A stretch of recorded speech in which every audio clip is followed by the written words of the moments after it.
Hey, Aaron, thank you so much for being with us today. I have a few questions for you. Can you first tell us, what do you believe the heart of mission is? I think that the heart of missions is something that's very close to God's heart as well. He says that it's his wish that none should perish and that all should come to a saving knowledge of his Son. So we, as followers of Christ, have been commanded in Matthew 28:19 and 22, go and make disciples of all nations and baptize them in the name of the Father, Son, and the Holy Spirit. And it's as we're going. Missions doesn't necessarily mean, although it can, that we reach every corner of the earth. But it can also be, for those of us that can't do that, to drop seeds of kindness, of love, of feed someone, clothe someone, in hopes that everything that we're doing for Jesus is going to draw that person to a saving knowledge of him. And also to be spreading the gospel for those that are ready to accept it. Sometimes it takes time for God to work on people's hearts, but yeah. So I think the heart of missions is also to glorify God and be blessed in the process. You have such a huge heart for people, and you give your money, you give your time towards this work that is in Africa. Can you tell me, what is it that motivates you to do that?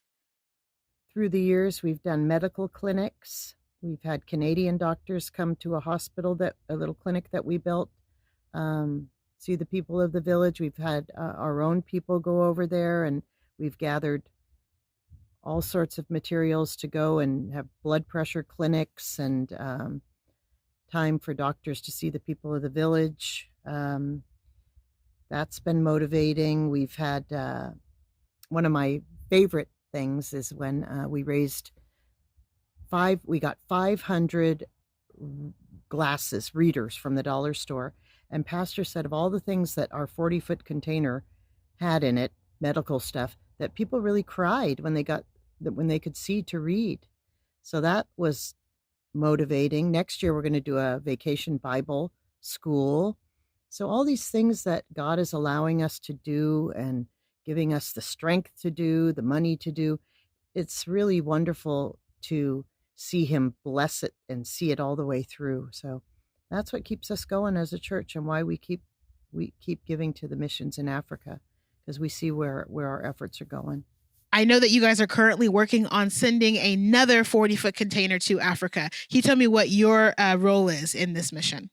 Well, my role in helping with the container that we're going to ship out next had to do with God giving us an entire urology office. We had a Dr. Lazar retire in Santa Rosa, and he gave us his entire urology office, thousands and thousands of dollars worth of equipment that we are going to be putting on the next container. So I'm just coming alongside Pastor and helping him find a container company that will help us expedite that. And I'm hoping to get Dr. Lazar to come to Africa now that he's retired, next time Pastor goes next year with that group, and teach the doctors over there how to use the equipment that he's donating to us, which would be a gargantuan blessing to the people there. Also, if you're wanting to know how you can help with this particular container, costs a lot of money, a ridiculous amount of money to send a container over. But Pastor's doing a cool thing by purchasing the container himself. And we've been looking up like tiny homes. So he's gonna turn those containers into housing. Cool ones. I want one. But also, if you want to know how you can help, we're looking for French Bibles. We're looking for money to get the container over there, and we're looking for Holy Bibles in French. To reach out to the people for the Bible Vacation Bible School we're going to do this next time around. So, yep, that's my involvement. We got a container on the ocean right now, and it should be getting there around Christmas time. And we're going to be filling another 40-footer. So, thank you. So now we are joined here by Gina Dumate. She is a member here at Village Baptist Church. Thank you for doing this interview with us today. You're very welcome. So my first question, I just kind of want to know a little bit about, if you can give a background of how you got into missions, how you feel like you were called into the missionary field. Sure. In 97-ish, the pastor here was planning a mission trip to Africa in 98. And so I decided to go because it was a good, opportunity to go shopping in another country. And so went with a group of 16 people in 98. And really that was the start of what changed my life. I came home it wasn't a shopping trip. It really was an eye opener to see the state of where we had gone, and we had gone for groundbreaking ceremony to the hospital. And that really was the beginning of God calling me to move there as a missionary. And I moved there from I went in July of 1999, and then I came home in 2001. Okay, awesome. So for being there for that time, what did you see or what did you experience that allowed you to continue to support BAF for the amount of time that you've been supporting BAF? What did you see and experience there that made you say this is work that we need to continue to do? Sure. I lived in a village where it was a really big village. Aklampa is quite a large village. It's one of the largest villages in the Republic of Benin that does not have a paved road to it. So you have to take this long paved road that, or this long gravel, dirt, mud road that normally would take in the US 15 minutes. And it took me 7 hours to get from the paved road to the village. And you get to this village and, most people live in mud huts. It's abject poverty. There's access to healthcare is very, very minimal. I know of a woman who I was very close with her children, who she died because she could not get to healthcare quick enough, and she had lost her child, but the placenta had not, and so she died of toxic shock. There were people who nearly died because they just did not have access to malaria meds, and malaria is quite common. And so having lived in that environment for so long and seeing so much loss and so much poverty and so much lack of health care, I really came home with a conviction that, I now have a job, I'm making good money. What is my responsibility, especially as a Christian, to look back and say, how can I continue to help? I may not live there anymore, but my money can go somewhere. And so that's really the main reason why I continue to support the ministry. Awesome. Thank you. You're welcome. And now we are joined by Deaconess Margaret Woods Allen. Thank you so much for being here today. It's a pleasure to be here. And thank you for inviting me. Of course. So, as I know, you love to travel, as do I. So can you tell us a few of the places you've traveled before? Oh, my goodness. And you know what? I haven't been able to travel this year because of the virus. But I was last year, 2 years ago, I was in Sydney, Australia. I have been to France. I have been to Rome. I have been to Germany. I've been a lot of places, and I still got a lot of places I want to go. Oh, yeah, I heard But that. the only place that I have really toured in America was Washington, and I did that about 5 years ago. Wow. And so as we're here today talking about Better Africa Foundation, you've also traveled to Africa before. Yes, I have. Can you tell us a little bit about that trip and why you went? Okay. I have been trying to get there for a long time, ever since, Pastor would talk about the foreign mission. So I thought it would be awesome just to go and see, because I support so many other organizations.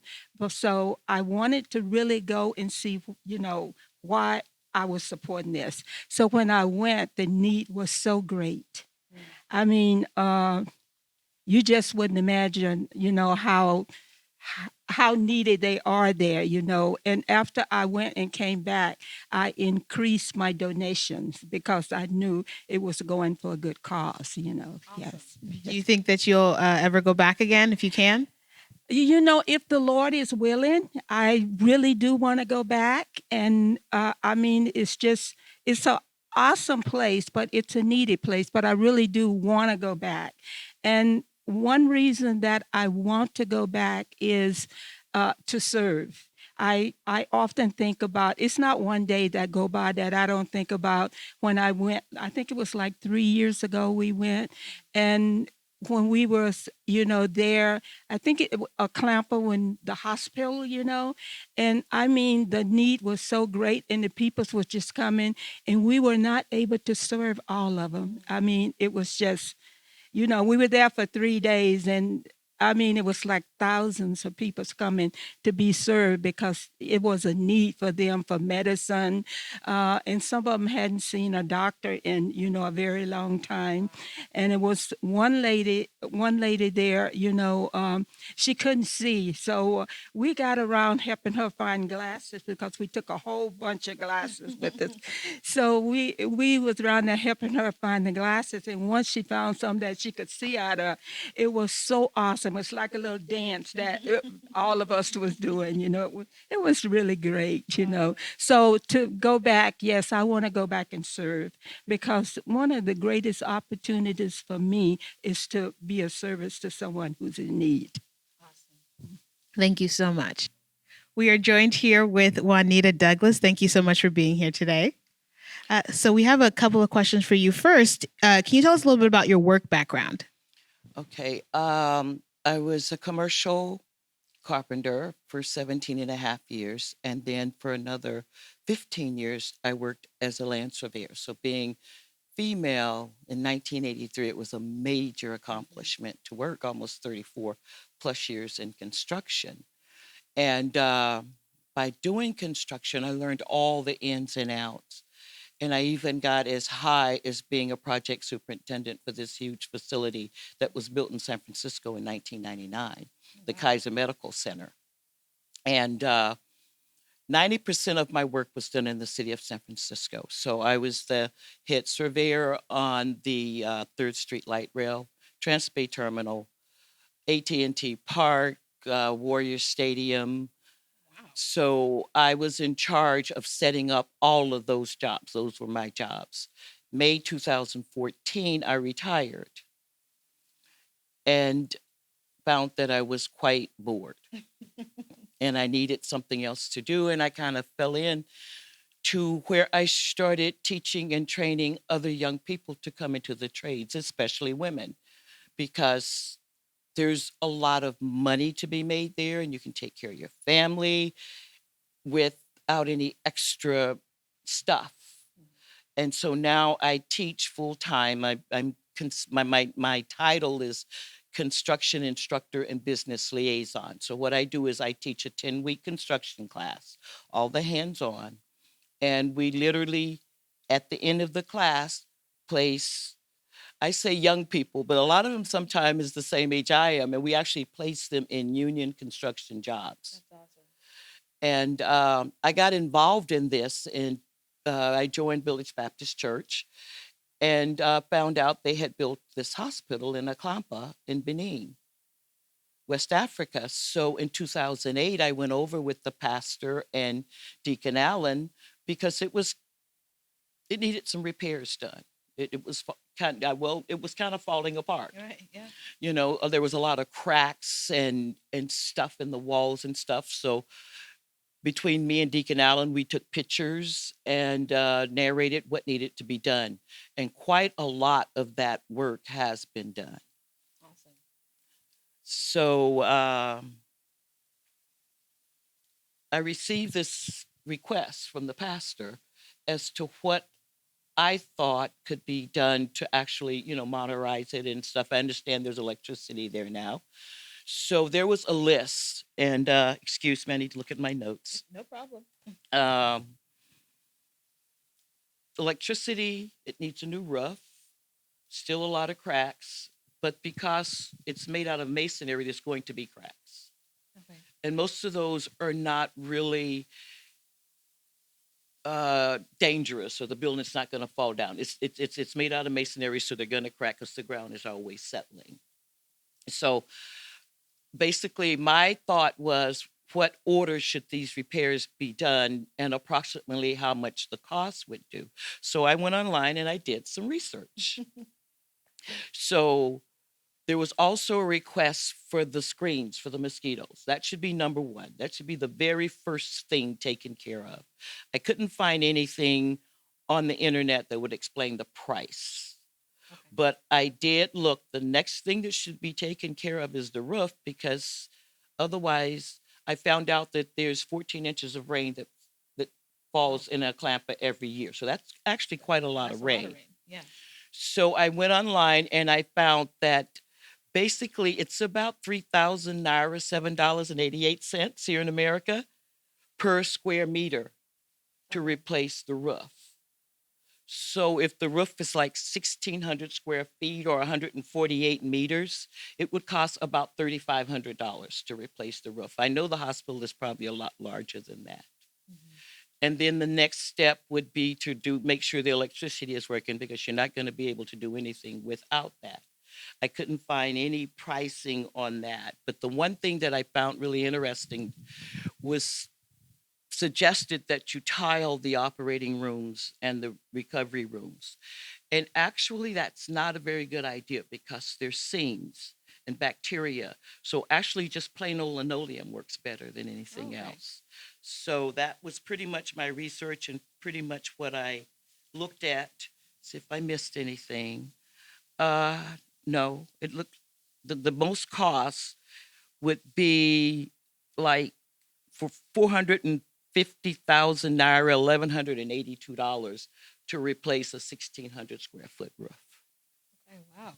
So in order of priority, you would say the mosquito screens. Yeah, that The would be the first thing, because if you're Okay. going to have people within the hospital, you've got to make sure that they're not going to be getting malaria from the mosquitoes. That has got to be the number one priority. Right. Okay. So the screens, the roof, and then also the floors in the operating rooms and the recovery rooms. That's correct. And so from what you're saying, it doesn't seem like it's a whole ton of money, but at the same time, that also shows us that even with a little bit that we give, it can really go a long Right. way. Because I was really surprised, because here, if you put in a 1,600 square foot roof, you're going to spend $25,000.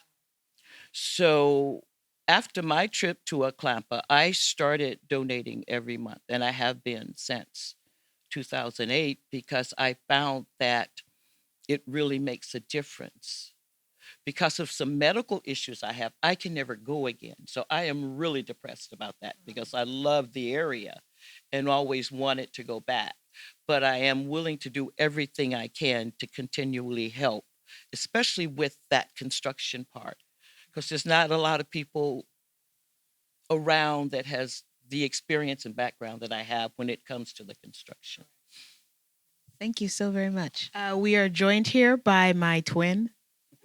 Just kidding. Joined here by my mother, Alfreda Koyan. Thank you so much for being here today.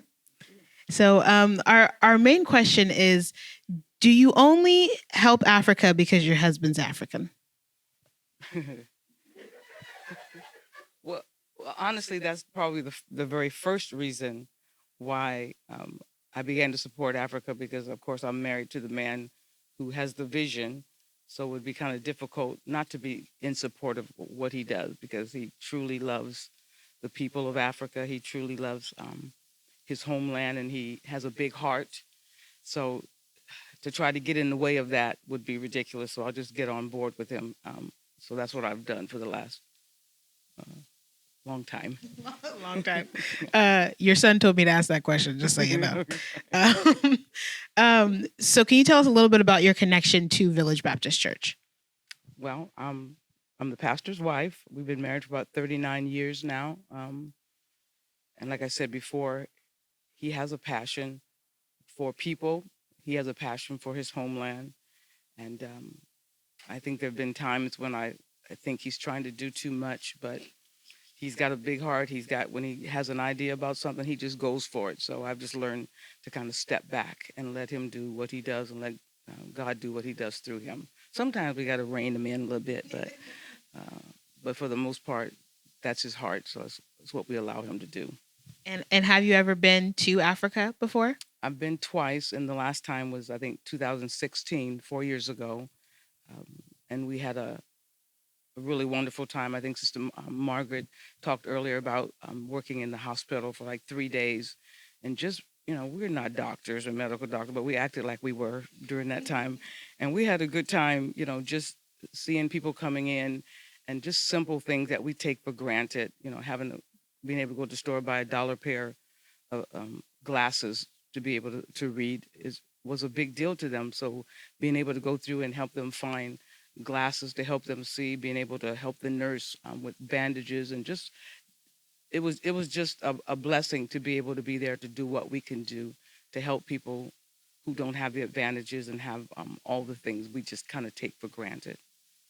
And I know you've been twice. I went with you the first time that you went, but even before then, you have been a supporter of Better Africa Foundation for over 20 years. What has been some of the things that have inspired you to continue to give?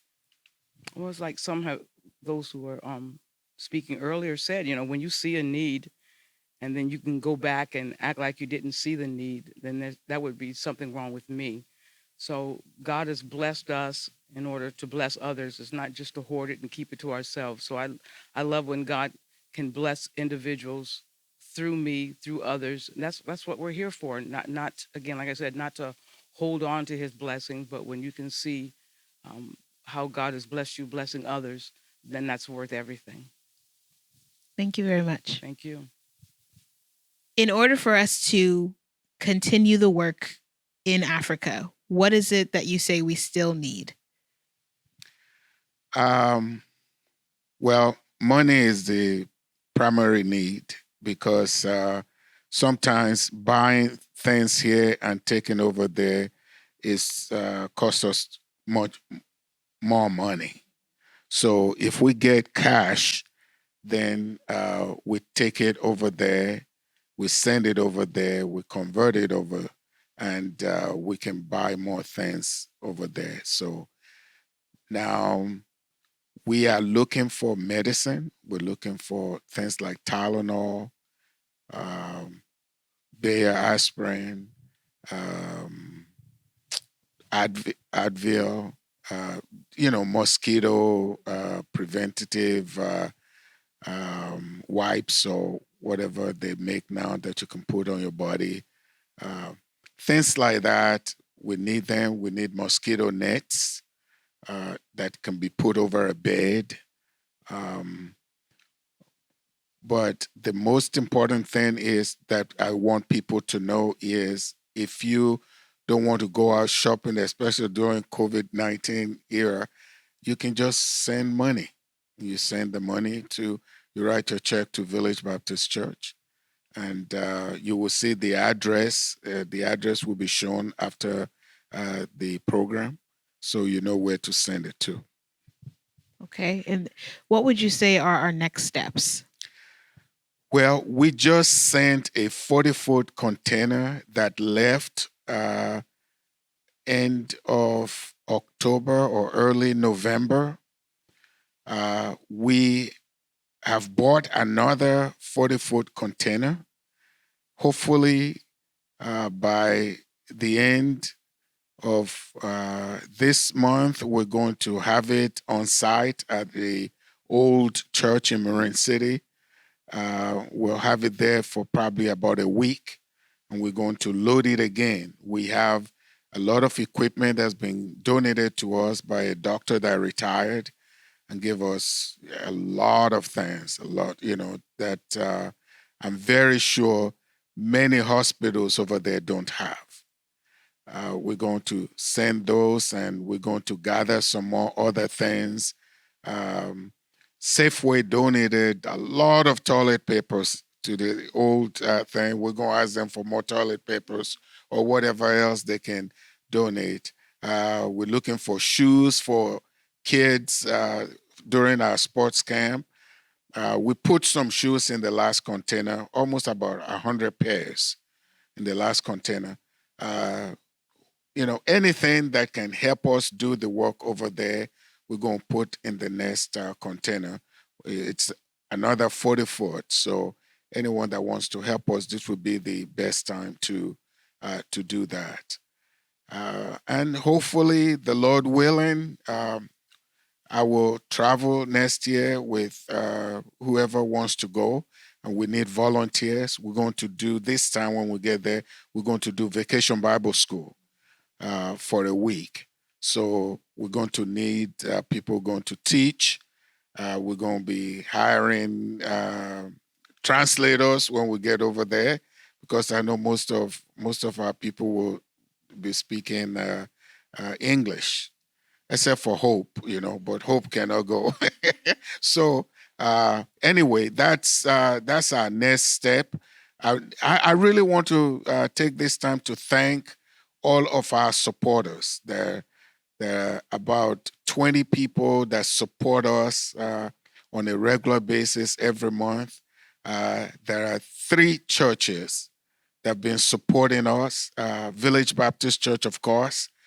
We have people Intercities Fellowship, Pastor Marcus Small, and we have also Cornerstone Community Church of God in Christ, Reverend Dr. Elder Bishop Jonathan Logan.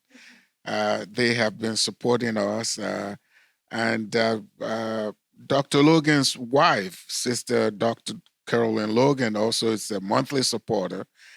There's just so many people that are supporting us. And when we do our walkathons, there are a lot of people in the Bay Area that support us. I don't know them all by name, but without the help of people, this work would be impossible. So I want to thank everyone. Great. Thank you very much. All right.